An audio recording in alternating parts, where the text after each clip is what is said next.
Jelas ada gas metan yang kalau kita ingin mini LNG plant itu akan menjadi LNG, gas propan kalau kita memiliki processing untuk menjadi LPG, dan satunya lagi adalah kondensat. Jadi ada 3 produk lah dari flare-flare tersebut yang akan menjadi energi.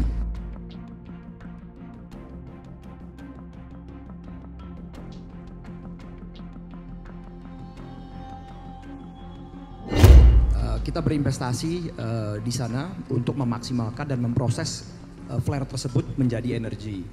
Di mana salah satunya adalah mengurangi pembakaran sesuai targetnya pemerintah 2030, dan tadi juga Pak Daniel memiliki target 2060 ya Pak ya.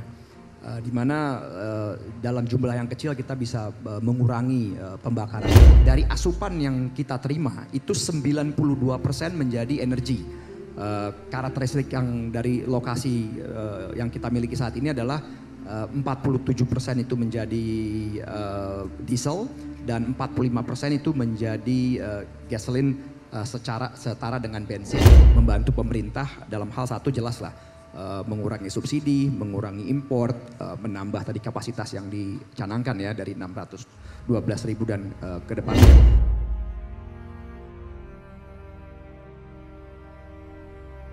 Gas buang dari hasil produksi minyak dan gas bumi atau migas ternyata bisa dimanfaatkan lagi untuk diolah menjadi bahan bakar.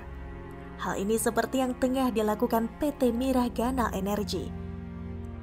Presiden Direktur PT Mirah Ganal Energy, Kadafi Yahya mengatakan bahwa pembuangan berupa flare gas yang dihasilkan dari lapangan migas bisa dikonversi menjadi liquefied petroleum gas atau LPG, liquefied natural gas atau LNG, juga bahan bakar lainnya. Pemanfaatan flare gas ini bisa membantu Indonesia dalam menjaga ketahanan energi dan mengurangi jumlah impor minyak dan LPG di Indonesia. Targetnya bisa menghasilkan kondensat hingga lebih dari 30.000 barel dalam kurun waktu 5 tahun ke depan. Untuk mewujudkan target tersebut, perusahaan telah menaikkan kontrak sebesar 2 miliar dolar Amerika Serikat atau setara 30,4 triliun rupiah dalam program mengolah flare dan kondensat. Pengolahan juga diproses melalui penggunaan teknologi tinggi di dunia.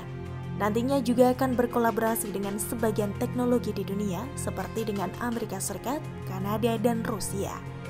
Pemerintah pun sangat mengapresiasi pemanfaatan flare gas atau gas suar bakar yang tadinya dilepas saja, tapi kini digunakan untuk yang lain seperti program gas kota maupun awan use genset. Pemerintah telah berkomitmen untuk mencapai target net zero emission atau NZE tahun 2060 atau lebih cepat. Salah satu upaya mengurangi emisi yaitu pemanfaatan gas suar bakar atau flare gas yang volumenya saat ini sekitar 115 juta standar kaki kubik per hari atau MMSCFD.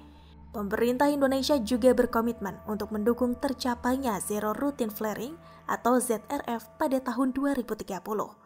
Upaya yang dilakukan untuk mencapai target tersebut adalah melalui peta jalan gas suar yang telah dikembangkan dan didukung oleh semua pemangku kepentingan di subsektor migas.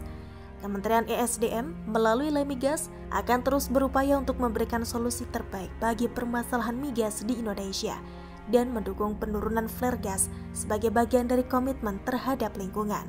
Flare gas adalah gas yang dihasilkan oleh kegiatan eksplorasi dan produksi atau pengolahan minyak atau gas bumi yang dibakar secara kontinu maupun yang tidak kontinu karena tidak dapat ditangani oleh fasilitas produksi atau pengolahan yang tersedia, sehingga belum termanfaatkan dan atau tidak termanfaatkan dan atau belum dapat terjual secara ekonomis.